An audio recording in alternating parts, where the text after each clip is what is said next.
नमस्कार दोस्तों, बहुत बहुत स्वागत है आप सभी का मेरे चैनल पर। अगर अभी तक मेरे चैनल को आपने लाइक सब्सक्राइब नहीं किया है तो प्लीज़ कर लीजिए। एक बहुत ही मज़ेदार और अनोखी कहानी लेकर आया हूँ आप सबके लिए आज। कहानी का नाम है यक्ष लोक की राजकुमारी। शुरू करते हैं। बहुत समय पहले की बात है। नवरंगपुर राज्य में चंद्रसेन नाम का एक व्यापारी रहता था। वह बड़ी बड़ी नौकाओं में माल भरकर दूर देशों में बेचा करता था। इस तरह व्यापार से उसने बहुत सारा धन इकट्ठा कर लिया था। वह अपनी बूढ़ी मां अहिल्या के साथ बड़े ठाट बाट से जीवन व्यतीत कर रहा था। समीप के एक नगर में चारुदत्त नाम का एक ठग रहता था। चंद्रसेन की दौलत पर उसकी नजर पड़ी।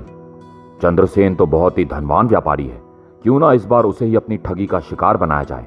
यह सोचकर चारुदत्त ने व्यापारी का वेश बनाया और जा पहुंचा चंद्रसेन के पास। चंद्रसेन जी, मैं जगतपुर नगर का चतुरसेन नाम का व्यापारी हूं। व्यापारियों से मैंने आपका बहुत नाम सुना है। इस नगर से गुजरा तो आपके दर्शनों का लोभ ना छोड़ सका और सीधा आपका पता पूछता हुआ यहां चला आया। अच्छा, स्वागत है चतुरसेन जी। चंद्रसेन ने चारुदत्त की खूब आवभगत की। उस रात चारुदत्त चंद्रसेन के यहां ही ठहरा। अच्छा, यह तो बताइए चतुरसेन जी, आप किस चीज का व्यापार करते हैं? मैं विचित्र प्रकार का व्यापार करता हूं चंद्रसेन जी। विचित्र प्रकार का व्यापार? हाँ चंद्रसेन जी, आप भद्र और भले आदमी प्रतीत होते हैं, इसलिए आपको अपने व्यापार का राज बताता हूं। जरा अपना कान मेरे मुख के पास लाइए। उत्सुकता में डूबा चंद्रसेन उसके मुंह के पास अपना कान लाया। तब फुसफुसाते हुए चारुदत्त ने उससे कहा, मित्र, समुद्र पार लक्षद्वीप नाम का एक छोटा सा द्वीप है। उस द्वीप के पेड़ों पर सोने चांदी के फल लगते हैं। मैं इस द्वीप पर जाकर पेड़ों पर लगे सोने चांदी के फलों को तोड़कर अपनी नौका में भर लाता हूं और नगर में लाकर उन्हें बेच देता हूं।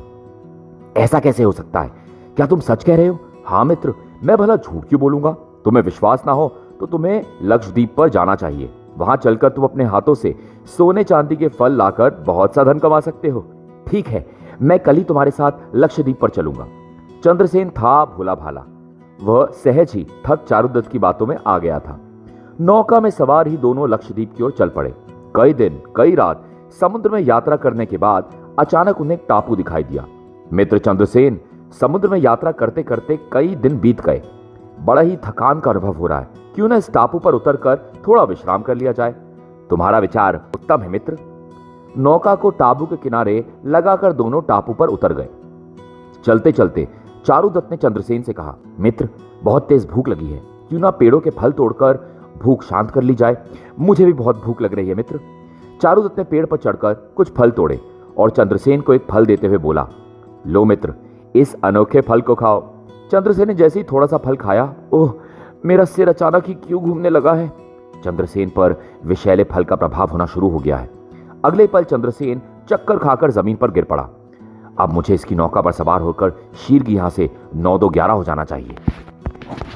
बेहोश चंद्रसेन को टापू पर ही छोड़कर चारुदत्त नौका पर सवार होकर चल दिया। मुझे यहां से सीधा नवरंगपुर चलना चाहिए। अब चंद्रसेन को जब होश आया तो दिन के स्थान पर रात हो गई थी। आकाश में चंद्रमा और तारे झिलमिला रहे थे। होश में आते ही वो भौचक्का सा रह गया। मैं कहां पर हूं और ये चतुरसेन मुझे छोड़कर कहां चला गया? शीघ्र उसे सब कुछ याद आ गया। चंद्रसेन ने टापू पर चतुरसेन को बहुत ढूंढा, लेकिन वह नहीं मिला। तब वह परेशान सा उस स्थान पर आया जहां उसने अपनी नौका को छोड़ा था। नौका भी यहां पर नहीं है।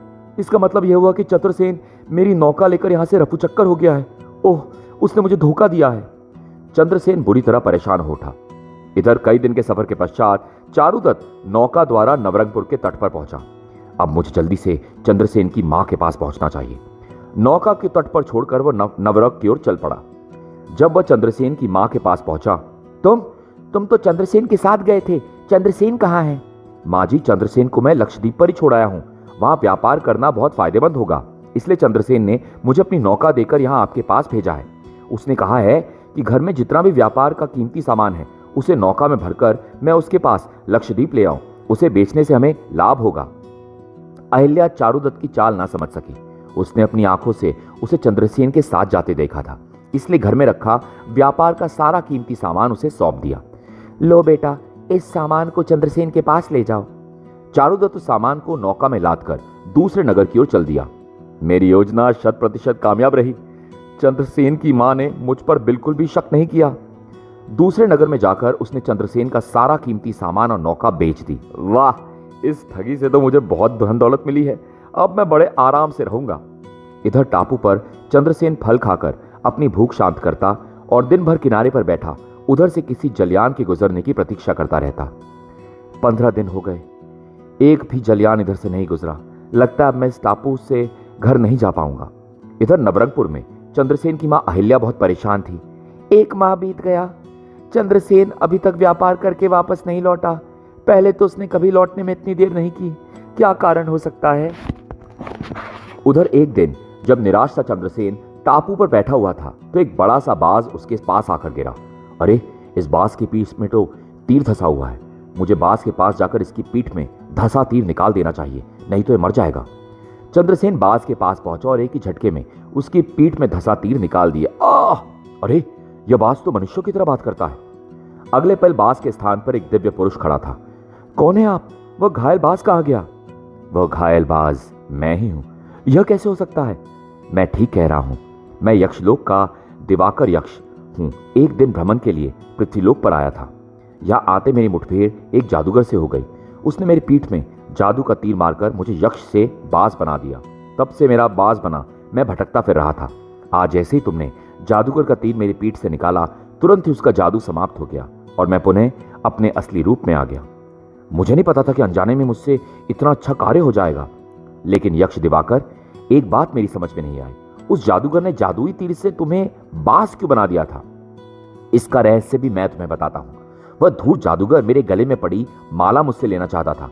इस माला को गले में पहनकर कोई भी बेरोक-टोक यक्षलोक में प्रवेश कर सकता है। साथ ही इस माला को पहनकर आदमी मनचाहे स्थान पर भी आ जा सकता है। जादूगर को इस बात का पता था। जब मैंने माला उसे देने से इनकार कर दिया तो उसने क्रोध में आकर मुझ पर अपना जादुई तीर चला दिया। ओह, बड़ा ही दुष्ट था वो जादूगर। फिर अपने गले में पड़ी माला उतारकर उसकी ओर बढ़ाते हुए यक्ष बोला, मित्र, तुमने जादुई तीर निकालकर मुझ पर बहुत बड़ा उपकार किया है। बदले मैं तुम्हें अपनी माला दे रहा हूं। इस माला को पहनकर तुम मुझसे मिलने यक्षलोक आ सकते हो। यक्ष दिवाकर, तुमसे मिलकर मुझे बहुत खुशी हुई। मैं शीघ्र ही तुमसे मिलने यक्षलोक आऊंगा। मित्र चंद्रसेन, आज से 5 दिन पश्चात यक्षलोक में बड़ी धूमधाम से यक्षोत्सव मनाया जाएगा। मेरी हार्दिक इच्छा है कि तुम उस उत्सव में अवश्य शामिल हो। मैं उस उत्सव में शामिल होने अवश्य आऊंगा। और फिर यक्ष दिवाकर चंद्रसेन से विदा ले यक्षलोक की ओर उड़ गया। उसके जाने के बाद अब मुझे यक्ष की दी हुई माला पहनकर शीघ्र नवरंगपुर पहुंचना चाहिए। चंद्रसेन ने तुरंत ही माला गले में डाली। माला, मुझे नवरंगपुर उड़ाकर ले चल। अगले पल माला के प्रभाव से चंद्रसेन आकाश में उड़ रहा था। ओह, कैसी रोमांचक यात्रा है। नीचे अथाह जल और ऊपर अनंत आकाश। शीघ्र वह अपने घर की छत पर उतरकर अपनी मां के पास पहुंचा। बेटा, कहां चला गया थे रे तू? तेरे इंतजार में तेरी मां की आंखें भी पथरा गई। मां, कुछ मत पूछ, बस इतना जान ले कि इस बार तेरे बेटे का सामना एक धूर्त ठग से हो गया था। अब तक मैं उसी के जाल में फंसा हुआ था। आज मौका मिला तो घर आ गया। यह सुनकर अहिल्या घबरा उठी। कौन था बेटा वह ठग? उसने तेरे साथ क्या ठगी की? मां, मेरे साथ चतुरसेन नाम का व्यापारी जो गया था, उसी ने मुझे ठगा है। क्या? हाँ मां, वह एक निर्जन टापू पर मुझे बेहोश छोड़कर मेरी नौका लेकर भाग गया। बेटा, वो तो लौटकर मेरे पास भी आया था और घर में व्यापार का जितना भी कीमती सामान था ले गया। क्या? अहिल्या ने सारी बात विस्तार पूर्वक चंद्रसेन को बताई। मां से चंद्रसेन की की बात सुनकर चंद्रसेन तो हक्का बक्का रह गया। मां, चतुरसेन तो बहुत ही धूर्त निकला। वह तो मैं लाखों का चूना लगा गया है। बेटा, तुम इसी समय उसके नगर जाओ और वहां जाकर उसे बुरी तरह प्रताड़ित करो।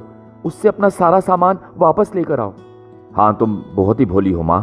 चतुरसेन एक चतुर ठग था।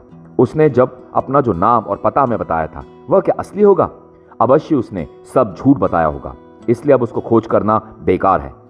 हाँ, अब तो सब्र करने के अलावा और कोई रास्ता नहीं है। हाँ, इस दुर्घटना से मुझे शिक्षा अवश्य मिल गई है कि किसी मनुष्य पर इतनी शीघ्र भरोसा नहीं करना चाहिए। 5 दिन पश्चात चंद्रसेन अपनी मां से बोला, मां, मैं कुछ दिनों के लिए बाहर जा रहा हूं। जाओ बेटा, लेकिन इस बार पहले की तरह घर वापस लौटने में ज्यादा देरी ना करना। तब चंद्रसेन घर से निकल पड़ा।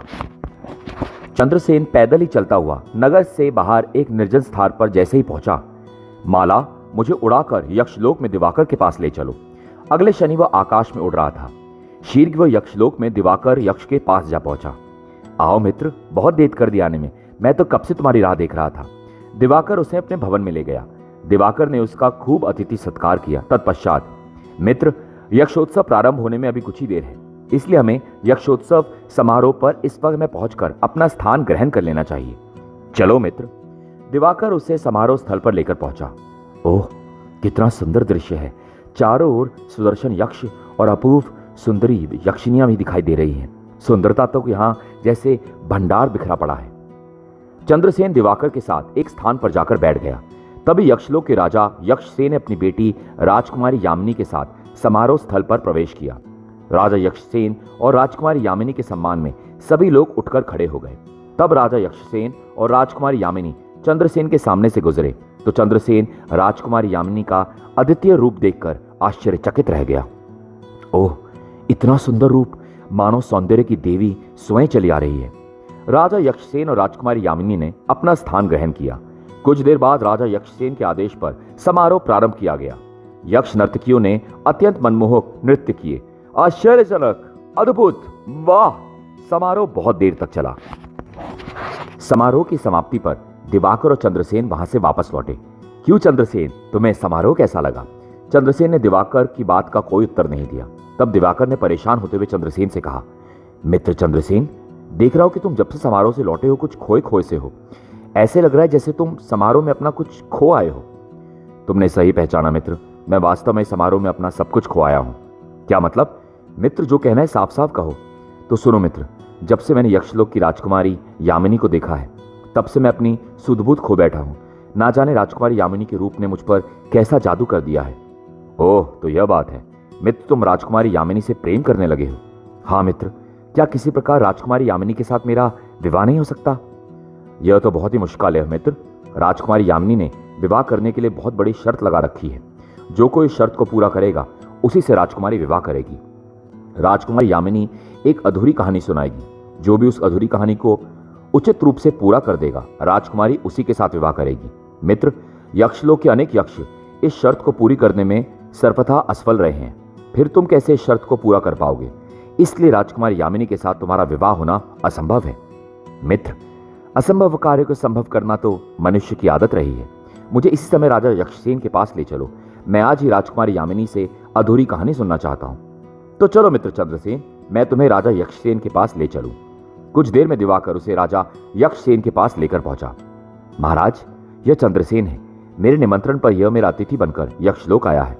यह राजकुमारी यामिनी की कहानी पूरी करना चाहता है। जब यक्षलोक के यक्ष ही राजकुमारी यामिनी की शर्त को पूरी ना कर सके तो फिर मनुष्यलोक का मनुष्य कैसे उस शर्त को पूरी कर पाएगा दिवाकर? महाराज, कभी कभी अनहोनी घटना भी घट जाया करती है। मैं उसी अनहोनी घटना को पूर्ण रूप देने के लिए ही आपके पास आया हूं। मुझे उम्मीद है कि मुझे अपने ध्येय में निश्चय ही सफलता प्राप्त होगी। मनुष्य, तुम्हारा उत्तर सुनकर हमें बहुत प्रसन्नता हुई है। बातों से तुम बुद्धिमान प्रतीत होते हो। तब यक्षसेन ने एक सेवक को आदेश दिया, जाओ राजकुमारी यामिनी को हमारे पास बुलाकर ले आओ। जो आज्ञा महाराज। सेवक राजकुमारी यामिनी को बुलाने चला गया। कुछ देर बाद ही राजकुमारी यामिनी यक्षराज यक्षसेन के पारावर में बैठी चंद्रसेन को कहानी सुना रही थी। बहुत समय पहले की बात है। हिमालय पर्वत की तराई के गांव में हरिया नाम का एक सीधा साधा किसान रहता था। उसकी पत्नी रामेश्वरी बहुत ही सुंदर थी। वह उसे बहुत प्यार करता था। एक बार रामेश्वरी बीमार पड़ी। उसके बचने की कोई भी आशा न रही। हरिया खेतीबाड़ी का काम छोड़कर हर समय उसके पास बैठा रहने लगा। तभी एक दिन, स्वामी, लगता है अब मैं बचूंगी नहीं। मेरा अंत समय निकट आ गया है। हाँ, सच में। रामेश्वरी, ऐसी अशुभ बातें मुंह से ना निकालो। तुम्हें कुछ नहीं होगा, तुम जल्दी ठीक हो जाओगी। स्वामी, मौत मेरे सामने नाच रही है और तुम्हें मुझे जीवन की झूठी दिलासा दे रही हो। रामेश्वरी, जरा सोचो तो, तुम्हें अगर कुछ हो गया तो मेरा क्या होगा? तुम्हारे बिना तो मैं जीते जी मर जाऊंगा। दूसरे दिन ही रामेश्वरी की मृत्यु हो गई। हरिया उसके शव से लिपटकर फूट फूट कर रोने लगा।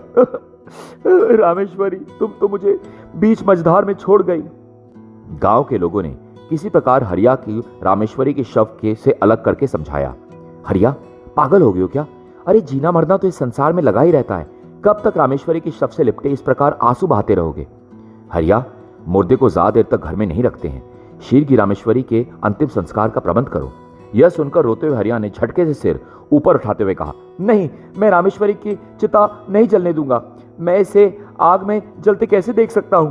हरिया, तू होश में तो है? जानता है तू क्या कह रहा है? मैं ठीक कह रहा हूं काका। मैं रामेश्वरी के शव को लेकर हिमालय की ऊंची चोटी पर जाऊंगा। मैंने सुना है वहां ऐसे सन्यासी रहते हैं जो मुर्दों में प्राण डाल देते हैं। मैं उनसे विनती करूंगा तो वह निश्चय रामेश्वरी के शव में प्राण डाल देंगे। लगता है हरिया, रामेश्वरी की मौत से तू बिल्कुल ही बौरा गया है। एक बूढ़े ने उसे समझाया। हरिया, यह सब मात्र लोगों का भ्रम है कि साधु सन्यासी मुर्दों को जीवित कर देते हैं। अरे जो एक बार इस नश्वर दुनिया से चला जाता है वह फिर लौट कर नहीं आता। गांव के और लोगों ने भी हरिया को बहुत समझाया, लेकिन हरिया पर किसी के समझाने का कोई असर नहीं हुआ।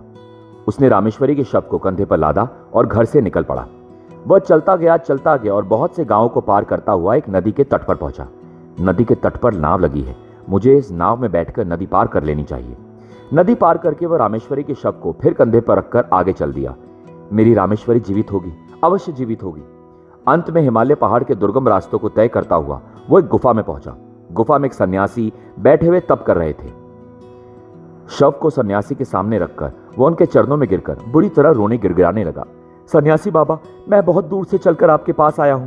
आप या तो मेरी पत्नी रामेश्वरी को जीवित कर दें या मुझे भी इस लोक से भेज दें, उसी लोक में भेजें जहां मेरी पत्नी गई है। उनका रोना गिड़गिड़ाना सुनकर सन्यासी ने अपने नेत्र खोले।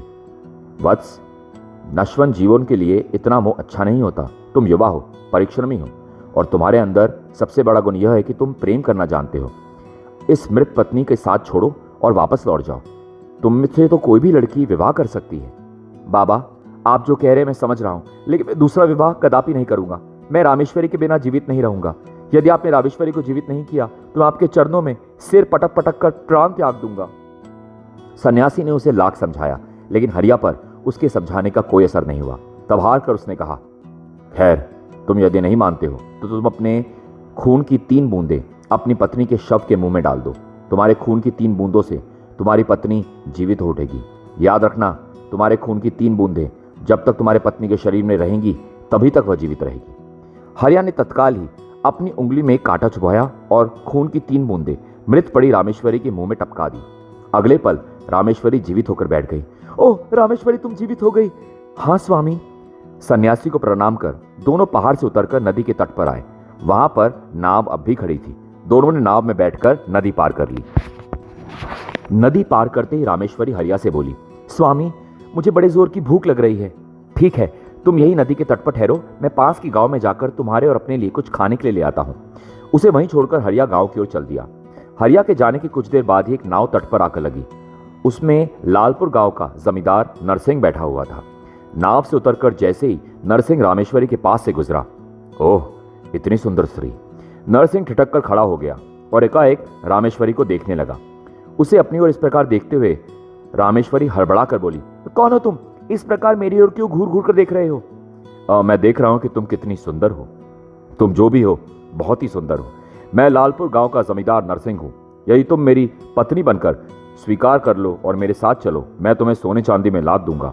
दास दासियां हर समय तुम्हारी सेवा में लगी रहेंगी। लाल सिंह की बात सुनकर रामेश्वरी सोच में पड़ गई। हरिया ने मुझे गरीबी के सिवा और दिहाई किया है। मुझे इस धनदान आदमी के प्रस्ताव स्वीकार कर लेना चाहिए। वह मुझे निश्चय ही राजरानी बनाकर रखेगा। आज से सुख वैभव स्वयं ही मेरे सामने खड़ा गिड़गिड़ा रहा है। उसे मुझे ठोकर नहीं मारनी चाहिए। मनी मन निर्णय कर रामेश्वरी उठी और चुपचाप नरसिंह का हाथ पकड़कर उसके साथ साथ चल दी। कुछ देर बाद ही खाने का सामान लेकर हरिया वापस लौटा। अरे रामेश्वरी तो यह नहीं है, कहां जा सकती हो? इतनी कहानी सुनाने के पश्चात राजकुमारी यामिनी चंद्रसेन से बोली, मुझे जितनी कहानी सुनाती थी वह मैं सुना चुकी। अब तुमको मेरी अधूरी कहानी पूरी करनी है। यह सुनकर चंद्रसेन सोच में डूब गया। वह मनी मन कहानी का ताना बाना बुनने लगा। फिर कुछ सोचकर बोला, राजकुमारी जी, अब आगे की कहानी मैं आपको सुनाता हूं। नदी के तट पर वापस आकर जब हरिया ने रामेश्वरी को वहां नहीं पाया तो वो पास ही टूटी हुई नाव को ठीक करते हुए एक बूढ़े के पास जाकर बोला, बाबा, कुछ देर पहले मैं अपनी पत्नी को इस पेड़ के नीचे छोड़कर गया था। अब वो यहाँ पर नहीं है। क्या तुम उसके विषय में कुछ बता सकते हो? बेटा, कुछ देर पहले मैंने उसे लालपुर के जमींदार नरसिंह के साथ जाते हुए देखा था। यह सुनकर हरिया सोच में पड़ गया। जब उसकी कुछ समझ में नहीं आया तो उसने सोचा, रामेश्वरी लालपुर के जमींदार के साथ मुझसे बिना पूछे क्यों चली गई? क्या लालपुर का जमींदार उसका पूर्व परिचित था? मुझे जमींदार के यहाँ पहुंचकर स्वयं इस बारे में रामेश्वरी से पूछताछ करनी चाहिए। वह उसी समय लालपुर की ओर चल दिया। लालपुर पहुंचकर जमींदार नरसिंह से बोला, जमींदार जी, क्या आपके साथ मेरी पत्नी रामेश्वरी यहाँ आई है? ओह, तो तुम्हारी पत्नी थी। युवक, बीती बातें भूल जाओ। रामेश्वरी अब तुम्हारी पत्नी नहीं बल्कि मेरी पत्नी है। यह कैसे हो सकता है? मैं रामेश्वरी का पति हूं, मैं सच कह रहा हूं। अभी सच झूठ का फैसला हुआ जाता है। मैं रामेश्वरी को अभी यहां पर बुलाता हूं। जमींदार ने रामेश्वरी को बुलाने के लिए एक सेवक को घर में भेज दिया। कुछ देर बाद आभूषणों से लदी रामेश्वरी हरिया के सामने खड़ी थी। रामेश्वरी, जमींदार साहब जो कह रहे हैं क्या वो सच है? हाँ हरिया, अब मैं तुम्हारी नहीं बल्कि जमींदार नरसिंह की पत्नी हूँ। रामेश्वरी, तुम इतनी चरित्रहीन होगी यह तो मैं स्वप्न में भी नहीं सोच सकता था। दौलत ने तुम्हें अंधा बना दिया है। क्या तुम यह भी भूल गई कि तुम्हें पुनः जीवित करने के लिए मैं तुम्हारे शव को लेकर कहां कहां भटका था? वह तुम्हारा फर्ज था। और तुम्हारा फर्ज क्या है? वह मुझसे मत पूछो हरिया, और चुपचाप यहां से चले जाओ। रामेश्वरी की फटकार सुनकर हरिया स्तब्ध सा खड़ा रह गया। कुछ सोचकर वो आगे बोला, ठीक है रामेश्वरी, तुम्हें यदि जमींदार के पास ही सुख मिलता है तो शौक से रहो, पर मेरी अमानत मुझे वापस लौटा दो। अमानत? कौन सी अमानत? मेरे खून की 3 बूंदें लौटा दो, बस, मुझे और कुछ नहीं चाहिए। वाह हरिया, मांगी भी तो क्या मांगा। यह सुनकर रामेश्वरी ने दांतों से उंगली में घाव किया और लो अपने रक्त की 3 बूंदें। जैसे ही रक्त की तीसरी बूंद नीचे गिरी, आह, अरे अरे! रामेश्वरी निर्जीव होकर पृथ्वी पर गिर पड़ी। वह मर चुकी थी। तब हरिया लौटकर वापस सन्यासी के पास पहुंचा। बाबा, आपने मुझे लाख समझाया पर मैंने आपकी एक बात ना मानी। अब मेरी आंखों पर छाया प्रेम का जाल हट चुका है। अब मैं यहां पर अपना रहकर स्वरूप पाकर तपस्या करना चाहता हूं। हरिया हिमालय पर्वत पर ही रहकर तपस्या करने लगा। जैसे ही कहानी पूरी करके चंद्रसेन चुप हुआ। वाह चंद्रसेन वाह, मैं मान गई कि तुम वास्तव में बुद्धिमान हो। तुमने बहुत खूबसूरती से मेरी अधूरी कहानी को पूरा किया है। तुम शर्त जीत गए। उसी दिन यामिनी और चंद्रसेन का खूब धूमधाम से विवाह हो गया। विवाह के पश्चात चंद्रसेन दिवाकर व राजा यक्षसेन ने विदा लेकर नवरंगपुर वापस लौट पड़ा। चंद्रसेन यामिनी और मां के साथ सुखपूर्वक जीवन व्यतीत करने लगा। एक दिन जब वह यामिनी के साथ अपने मित्र के घर से दूसरे नगर में लौट रहा था तो चारुदत्त की नजर उस पर पड़ी। अरे, यह तो चंद्रसेन है। यह टापू से लौट आया और इतनी सुंदर लड़की से विवाह कर लिया। अब तो यह पहले से भी अधिक धनवान लग रहा है मुझे। तभी चारुदत्त ने कुछ सोचा, चंद्रसेन तो बहुत सीधा है, इसे एक बार और ठगना चाहिए और इस बार मैं पहले से भी अधिक धन छीन लूंगा इससे। मनी मन चंद्रसेन को ठगने की योजना बनाकर चारुदत्त अगले दिन उसके घर जा पहुंचा। भैया चंद्रसेन, तुम आ गए। तुम्हें देखकर ही मुझे कितनी खुशी हुई है, मैं बयान नहीं कर सकता। भैया, मैं तो तुम्हें इस जीवन में दोबारा मिलने की आस ही छोड़ बैठा था। आश्चर्य तो मुझे देखकर हो रहा है तुम्हें। आखिर तुम मुझे टापू पर बेहोश छोड़कर कहां भाग गए थे? भैया कुछ मत पूछो, मैं तो भारी मुसीबत में फंस गया था। तुम्हें बेहोश होने पर वहां एक भयंकर राक्षस आ गया था। वह राक्षस तुम्हें खाने लगा तो मैंने उसे रोका। नहीं, मैं तुम्हें मित्र को नहीं खाने दूंगा। तुम चाहो तो मुझे खा जाओ, मेरे प्राण ले लो। तुम्हारे मित्र को खाकर मैं तुम्हें भी खाऊंगा, लेकिन यदि तुम अपने मित्र के प्राण बचाना चाहते हो तो मुझे बहुत सा धन ला कर दो। मैं जानता था कि लक्षद्वीप पर ऐसे वृक्ष है जिन पर सोने चांदी के फल लगे हैं। मैंने राक्षस से कहा, पड़ोस के टापू पर सोने के फल लगे हैं, मैं तुम्हें फल लाकर दे देता हूं। नहीं, वह सारे फल तो मेरे हैं। मैंने उन पेड़ों को लगाया था। तुम पहले भी 2 बार मेरे फल तोड़कर ले जा चुके हो। जल्दी से धन लेकर आओ, नहीं तो मैं तुम्हारे मित्र को मार दूंगा। तभी मैं तुम्हारी नौका लेकर तुम्हारे घर पहुंचा और तुम्हारी मां से सभी कीमती वस्तुएं लेकर आया। वे वस्तुएं राक्षस को देकर मैंने तुम्हारे प्राण बचाए। ओ मित्र, यह तो तुमने बहुत अच्छा किया, लेकिन बेहोशी से उठने पर तुमने मुझे टापू पर मिले क्यों नहीं? चंद्रसेन, यही तो मैं तुम्हें बताने जा रहा हूं। वो राक्षस बहुत दुष्ट निकला। मुझसे सारा धन लेकर उसने मुझे उठाकर यहां नगर के किनारे पर फेंक दिया। मैं तुम्हारे साथ जाने से मेरा व्यापार भी चौपट हो गया था और मैं दर दर तक भिखारी बनकर भटकता रहा और तुम्हें खोजता रहा। चारुदत्त की बातों पर चंद्रसेन को विश्वास हो गया। कोई बात नहीं चतुरसेन, जो होना था सो हो गया। अब तुम कोई चिंता ना करो, मेरे साथ मेरे घर में रहो। भगवान ने चाहा तो कुछ ही दिनों में तुम पहले की तरह धनी बन जाओगे। भैया, मैं तुम्हारे उपकार का बदला कैसे चुकाऊंगा? चारुदत्त का नाटक काम कर गया। बस फिर क्या था, चारुदत्त का चक्कर फिर चलने लगा। वह चंद्रसेन के साथ मजे से रहने लगा। उसे चंद्रसेन की जादुई माला के बारे में भी पता चल गया था। एक दिन, भैया चंद्रसेन, ऊंचे पर्वत की गुफा में एक बहुत बड़े सन्यासी रहते हैं।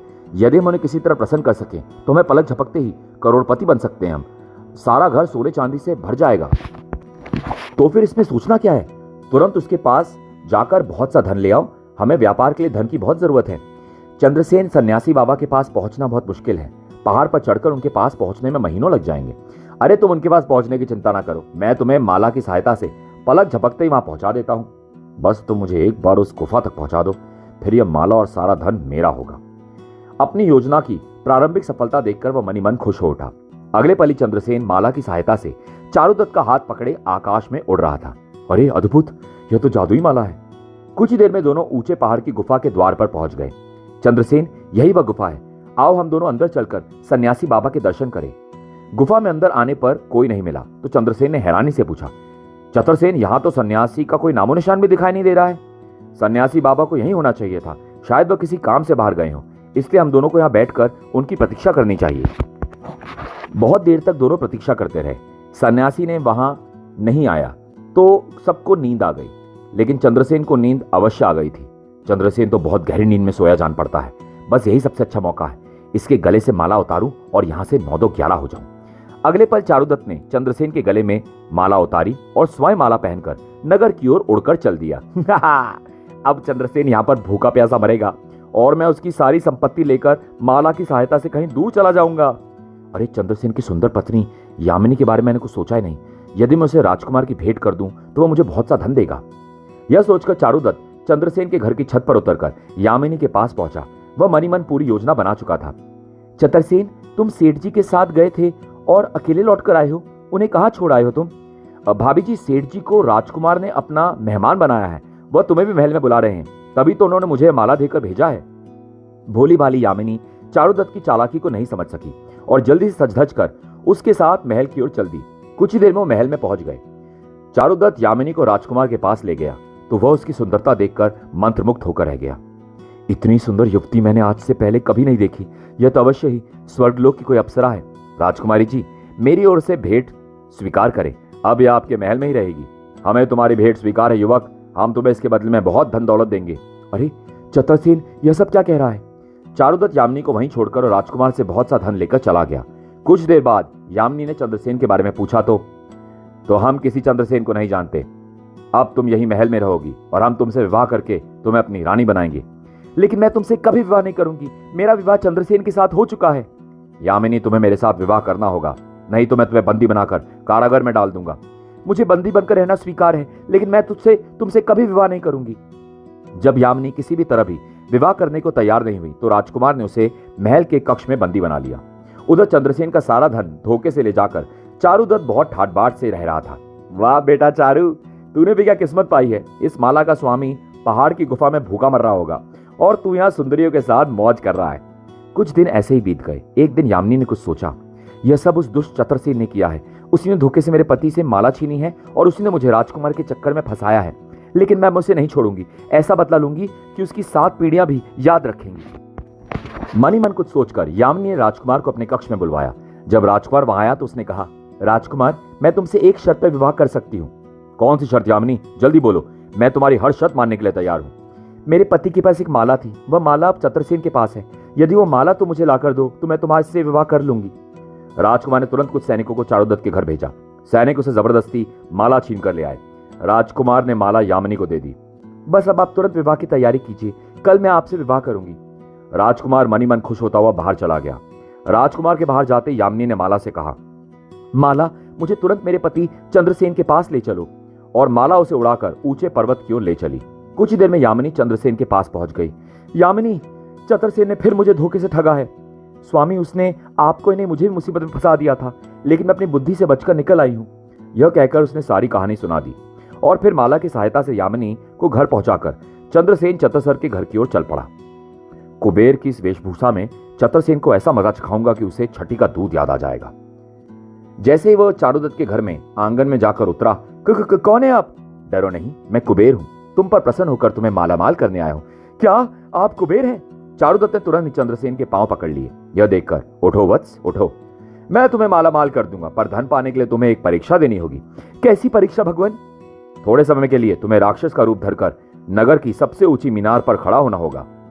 चारुदत्त ने खुशी खुशी चंद्रसेन के निर्देशानुसार राक्षस का रूप धरा। तब उसका हाथ पकड़कर चंद्रसेन आकाश में उड़ गया। ओह, मेरी तो किस्मत ही खुल गई, साक्षात कुबेर मेरे साथ है। वह चारुदत्त को लेकर नगर की सबसे ऊंची मीनार पर उतरा। चारुदत्त, जब तक मैं वापस न लौटूं तुम इसी मीनार पर इसी रूप में खड़े रहना है। मैं शेर की धन संपत्ति लेकर तुम्हारे पास वापस लौटूंगा। जो आ गया कुबेर। चारुदत्त को मीनार पर छोड़ चंद्रसेन वहां से उड़ गया। अब वह नगर के ऊपर उड़ उड़कर चिल्ला चिल्लाकर घोषणा करने लगा, नवरंगपुर के वासियों, मैं देवलोक से आया हूं, देवदूत हूं। आज तुम्हारे ऊपर नगर की सबसे ऊंची मीनार से एक महाभयानक रोग गिरेगा। वह राक्षस के रूप में है, उसे मीनार से नीचे ना गिरने देना। यदि ऐसा हुआ तो नवरंगपुर राज्य का नामो निशान मिट जाएगा। वह राक्षस आकाश से नगर की मीनार पर उतर आया है। इतना कहकर चंद्रसेन उड़ता हुआ लोगों की दृष्टि से ओझल हो गया। इधर चंद्रसेन की घोषणा सुनते ही लोगों में खलबली मच गई। ओह, अब क्या होगा? हमें शीर की मीनार के पास पहुंचकर वास्तविकता मालूम करनी चाहिए। लोगों की भीड़ शीर की मीनार के चारों ओर इकट्ठी हो गई। और यहां तो सचमुच ही मीनार पर राक्षस खड़ा है। मीनार के चारों ओर आग लगा दो, जिससे महारोग रूपी राक्षस नीचे गिरे तो आग में जलकर भस्म हो जाए। शीर की मीनार के चारों ओर आग लगा दी गई। ओह, अब मैं क्या करूं? कुबेर तो अभी तक धन लेकर वापस नहीं लौटा। तभी फर्राटे से उड़ता हुआ चंद्रसेन उसके ऊपर से गुजरा। वत्स, मुझे खेद है, भगवान ने तुझे धन देने से इनकार कर दिया है। उन्हें पता चल गया है कि तू ठग है। अब तुम्हें इसी रूप में इस मीनार पर रहना पड़ेगा। क्या? हाँ वत्स, अब यही नियति है। यह कहकर चंद्रसेन उड़कर दूर चला गया। अब चारुदत्त की सिट्टी पिट्टी गुम हो गई। तभी उसका पांव मीनार से फिसल गया। वह नीचे की ओर मुंह कर भयभीत सा चिल्ला उठा, लोगों, मैं मीनार से गिर रहा हूं, मुझे बचाओ, मुझे बचाओ। नीचे खड़े लोग उसकी पुकार सुनकर हंसते हुए बोले, अरे गिरता है तो गिर जा, हमने तेरे लिए तो आग लगा रखी है। राक्षस गिर रहा है, मारो मारो। अगले पल चारुदत्त आग की लपटों में घिरकर चलने लगा। धड़ाम! राक्षस आग में कूद गया। अब वो आग में जलकर भस्म हो जाएगा। हा, राक्षस कैसे गिड़गिड़ा रहा है। तभी वहां वेश बदलकर चंद्रसेन आ पहुंचा। वह चारुदत्त से बोला, कहो वत्स, कैसा महसूस कर रहे हो? यह सुनते ही जलता हुआ चारुदत्त चौंका। तुम चंद्रसेन? तुमने सही पहचाना धूर्त, मैं कुबेर भी हूं और चंद्रसेन भी। चंद्रसेन, मुझे बचाओ, मैं वादा करता हूं अब ठगी का धंधा छोड़ दूंगा। तुमने चालाकी से मुझे ठगा था, सो मैंने भी छल से काम लेकर तुमसे अपना बदला ले लिया है। अब तुम जीवित ही आग में जल जाओगे, यही तुम्हारी सजा है।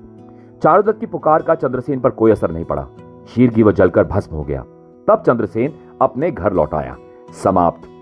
तो दोस्तों, कहानी की सीख सिंपल है, हमें किसी का बुरा नहीं करना चाहिए। कभी कभी हम किसी का बुरा कर देते हैं ना चाहते हुए, उस गलती को माफ किया जाता है। पर कहते हैं किसी का भी जानबूझकर बुरा नहीं सोचना चाहिए, नहीं करना चाहिए। उम्मीद करता है कहानी आपको पसंद आई होगी। प्लीज़ मेरे चैनल को आगे शेयर भी कीजिए, खुद भी सब्सक्राइब कीजिए, थोड़ी मदद मिलेगी मुझे। एंड आगे भी जुड़ी रहिए, इसी तरह की इंटरेस्टिंग मज़ेदार कहानियाँ लाता रहूँगा, कॉमिक बुक्स लाता रहूँगा। जल्दी मिलते हैं। नमस्कार, धन्यवाद, थैंक यू।